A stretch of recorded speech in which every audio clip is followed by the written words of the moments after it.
வணக்கம். இப்ப நாங்க எங்க நிக்கிறோம்னு பாத்தீங்கன்னா மதுரை.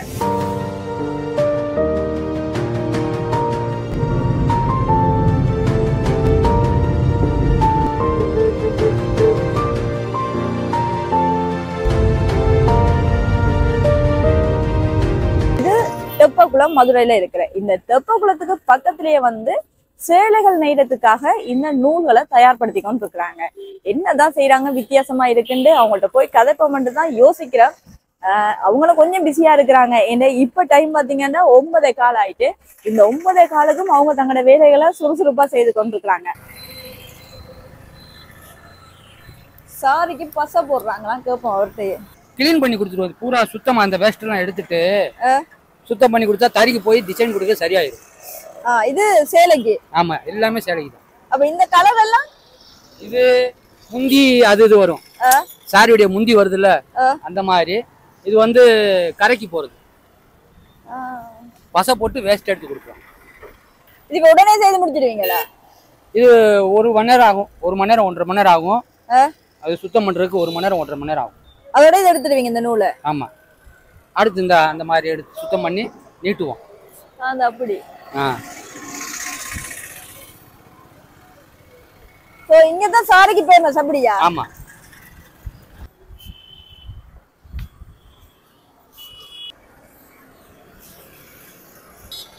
இது காய வச்சது. எவ்வளவு காய வச்சு எத்தனை சாரி செய்வீங்க? இதுல 10 சாரி. இதுல 10 சாரி.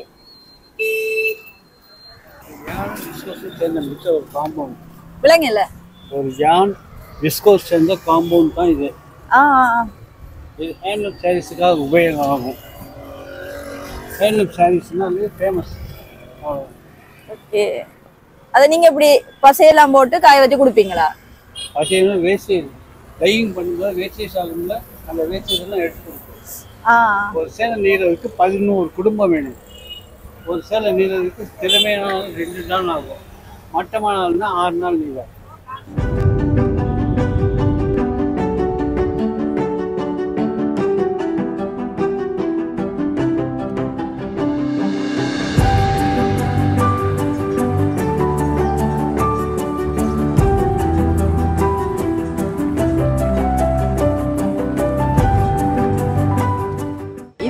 மதுரை மீனாட்சி அம்மன் கோயில். இங்கே உள்ள ஃபோன் கொண்டு போக இயலாது. ஃபோனெல்லாம் வெளியில தான் வச்சுட்டு போகணும்.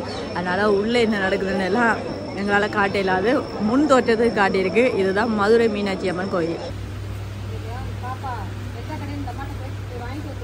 நிற்கிற இடம் திருமலை நாயக்கர் மஹால். அதாவது மதுரைக்கு வந்தா கட்டாயமா பார்க்க வேண்டிய இடங்கள்ல இதுவும் ஒன்றா. அதாவது மிகப்பெரிய அரண்மனை என்று சொல்றாங்க. வாங்க உள்ள போய் பார்ப்போம் என்னென்னலாம் இருக்குன்னு. டிக்கெட் எடுத்து தான் உள்ளே போகணும். ஒரு ஆளுக்கு 10 ரூபா. அதாவது இந்தியன்ஸாக இருந்தா. அதை விட்டு அவுட் கண்ட்ரியில் இருக்கிறீங்கன்னா ஒரு ஆளுக்கு 50 ரூபா. அதையும் தாண்டி உள்ள வீடியோ எடுக்கணுமெண்டா 100 ரூபான்றாங்க. பட் உள்ள வீலோக் செய்யலாதான். எவ்வளோ பெரிய அரண்மனை! கடவுளே, பார்க்கவே பயமா இருக்கு தானே. ஒவ்வொரு தூண்களையும் பார்த்தீங்கன்னா கிட்டத்தட்ட ஒரு 3 பேர் சேர்ந்து கட்டி பிடிச்சாதான் ஒரு தூணை கட்டி பிடிக்கலாம் போல இருக்கு. அப்படி இருக்கு. இப்போ அரண்மனையை மீள் புனரமைப்பு செய்கிறாங்கன்னு தான் சொல்லணும். மிக வீரத்திட்டங்களை நடந்து கொண்டிருக்கு. பார்த்தீங்கன்னாலே தெரியும். போய் பார்க்கலாமா காலே? இது 1636ஆம் ஆண்டு கட்டி முடிக்கப்பட்டதாம். இது இத்தாலிய கலைஞர்களால கட்டப்பட்டதாம். பார்க்கவே எவ்வளவு அழகா இருக்கு. அதுவும் உங்களோட சிற்ப வேலையில பார்க்கவே ஆசையா இருக்கு. மேல பாத்தீங்கன்னா தெரியும். அதெல்லாம் எவ்வளவு அழகா இருக்கு. அதுல கொக்கு நிக்குது, கிளி நிக்குது. அதையும் தாண்டி மீன்கள் எல்லாம் இருக்கு.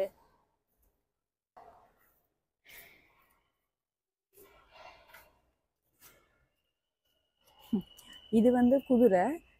இதுல உண்மையான விஷயம் என்னன்னா 4ல் 1 பங்கு மட்டும்தான் இப்ப இந்த இடத்துல இருக்கா. மிகுதி பங்கு வேறொரு இடத்துக்காக மாற்றப்பட்டுன்ற ஒரு தகவலும் இருக்கு. அதே நேரத்துல அழிக்கப்பட்டுன்ற ஒரு தகவலும் இருக்கு. ஆனா எது உண்மை தகவல்ன்றது தெரியல. ஆனா இதுவே 4ல் 1 பங்குண்டா. 4 பங்கு சேர்ந்தா அவ்வளோ பெருசா இருக்கும். இந்த நேரத்துல கேமராமேன் பாட்டு போடணும். ராஜாதி ராஜ கம்பீர ராஜ மாத்தாண்ட தீபா அவர்கள் வராருன்ற பாட்டை கட்டாயம் இந்த இடத்துல போடணும். ஏன்னா நான் இப்ப இந்த அரண்மனைக்குள்ள அங்க ஆசனத்துல அமர போறேன்.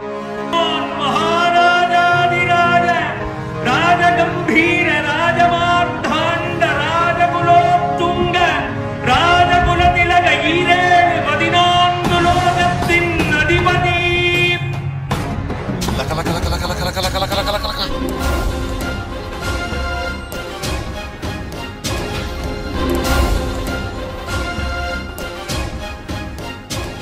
இன்றைக்கு நான் வாரண்டு தெரியாது, அதனால பெரிய ஒரு லொக்கெல்லாம் போட்டு பூட்டி வச்சிருக்காங்க உள்ள போகாம. நான் இன்ஃபார்ம் பண்ணாம வந்துட்டேன்.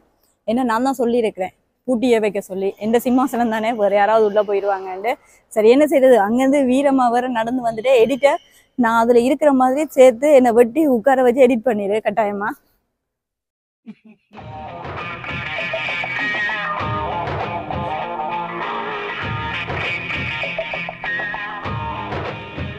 இந்த திருமலை நாயக்கர் அரண்மனை வந்து கிட்டத்தட்ட 1636 கட்டி முடிச்சிருக்கிறாங்க.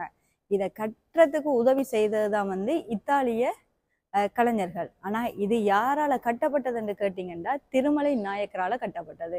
இதை கட்டினதுக்கு பிறகு அவரும் மனைவி மட்டும்தான் இங்க வசிச்சாங்களாம். இவ்வளோ பெரிய இடத்துல 2 பேரும் தனியா தான் இருந்திருக்காங்க. அங்கால பேயெல்லாம் வந்துச்சோ தெரியாது. இதுதான் திருமலை நாயக்கர் அரண்மனையோட ப்ளூ பிரிண்ட். ப்ளூ கலர்ல இருக்குல்ல, அதனால ப்ளூ பிரிண்ட். இது ஆயுத சாலையா, இது வசந்த பாவியா, சேவல் போரிடம். அந்த காலத்துல சேவல் போருக்கு இடமும் வச்சிருந்திருக்காங்க. ஓ, இங்க இந்த லைன்ல தான் உற்றார் உறவினர் எல்லாம் இருக்கலாம், இதுக்குள்ள வரக்கூடாது அவங்க. இது முற்றம். இதுதான் அரண்மனை வாயில். இப்ப இதுல இந்த ரெட் கலர்ல இருக்கிற பகுதி மட்டும்தான் எஞ்சின பகுதியா. இந்த ஒயிட் கலர்ல இருக்கிறதெல்லாம் மறைஞ்சு போயிட்டா, மறைந்த பகுதிகளாம். இதுக்கு பேர் என்னண்டா முது மக்கள் தாலியா.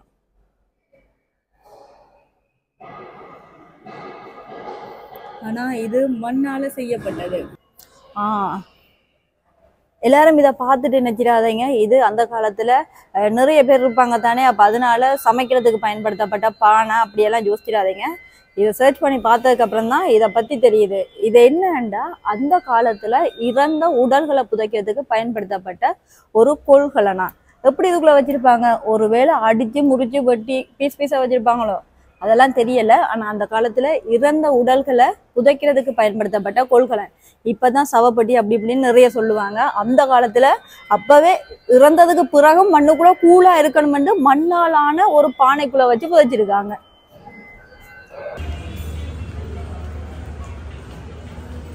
ஃபுல்லாவே மொத்த வியாபாரம், அதாவது ஃபேப்ரிக் சட்டை, ஃபேப்ரிக் சாரி தான் இருக்கு.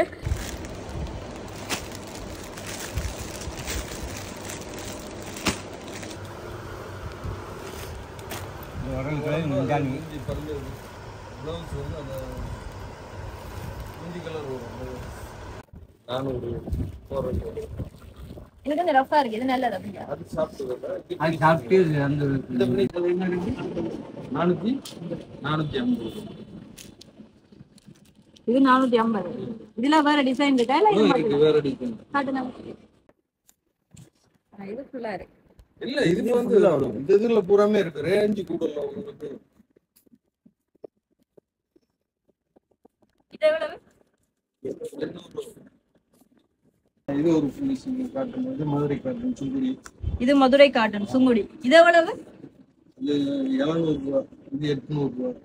நீங்க மதுரையிலே உற்பத்தி செய்யறதால குவாலிட்டி அதே ரேஞ்ச் இருக்குல்ல, 350 400ல இருந்து ஸ்டார்டிங் அப்படியே வரும். ரேஞ்ச் குவாலிட்டி, துணி மாறும், ஒர்க் மாறும்.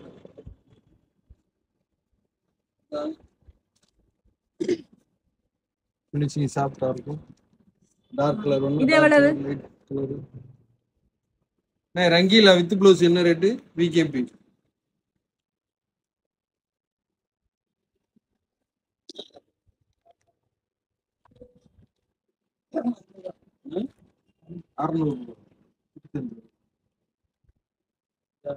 இது 550.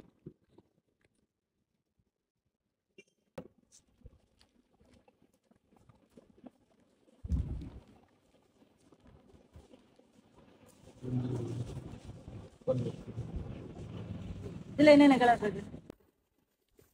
பிரைஸ் 380. 380.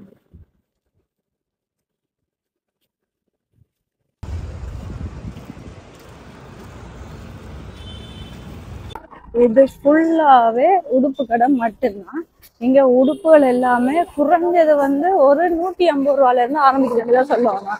ஏன்னா ஒரு கவுன் வந்து 150 ரூபா, அதையும் தாண்டி ஒரு சாரி எடுக்கிறேன்னா குறைஞ்ச பிரைஸ் 250 ரூபா, 180 ரூபா மட்டுமே இருக்கு சாரி.